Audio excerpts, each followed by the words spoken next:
There comes a moment in life when you look at yourself and quietly wonder, what happened to me? Not because you became weak, not because you failed, but because somewhere along the way you started abandoning pieces of yourself just to survive. Maybe you became the version everyone needed, the responsible one, the strong one, the understanding one. Maybe you learned to stay quiet to avoid conflict, to overgive so people would stay, to shrink yourself so others could feel comfortable. And slowly, without realizing it, you stopped feeling like home to yourself. That's the painful thing about survival mode. You become so focused on getting through life that you forget how to truly live it. You forget what lights you up, what makes you feel peaceful, what your soul actually needs. And one day, your body becomes tired, your heart becomes heavy, and your spirit whispers, I can't keep living disconnected from myself. That whisper is the beginning of healing. Because becoming yourself again is not about turning into someone new. It's about returning. Returning to the parts of you that existed before the fear, before the heartbreak, before the disappointment, before the world convinced you that being soft was weakness.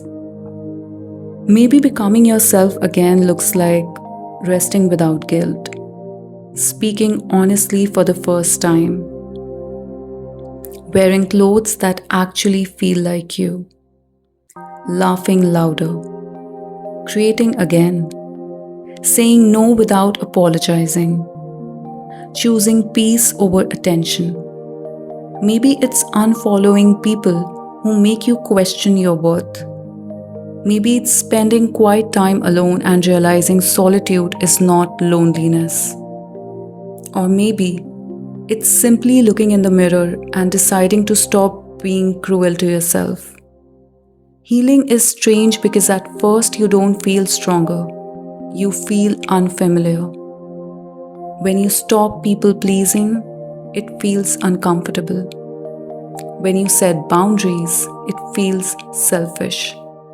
When you stop chasing validation, life can feel empty for a while. But that emptiness is important because for the first time, you are creating space for your real self to return.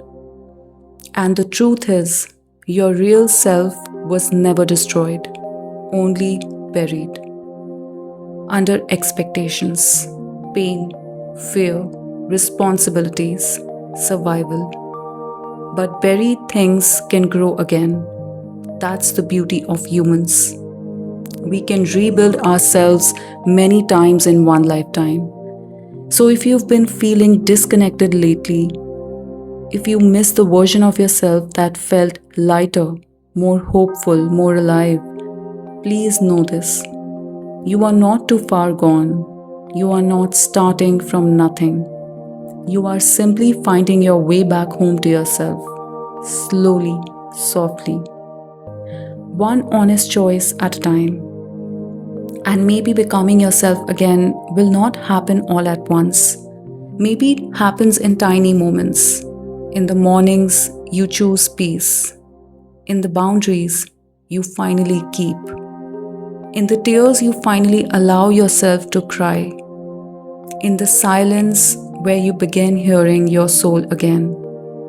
This journey is not about perfection, it's about remembering. Remembering who you were before the world told you who to be. And maybe that is the real art of healing. Not becoming someone else, but becoming yourself again.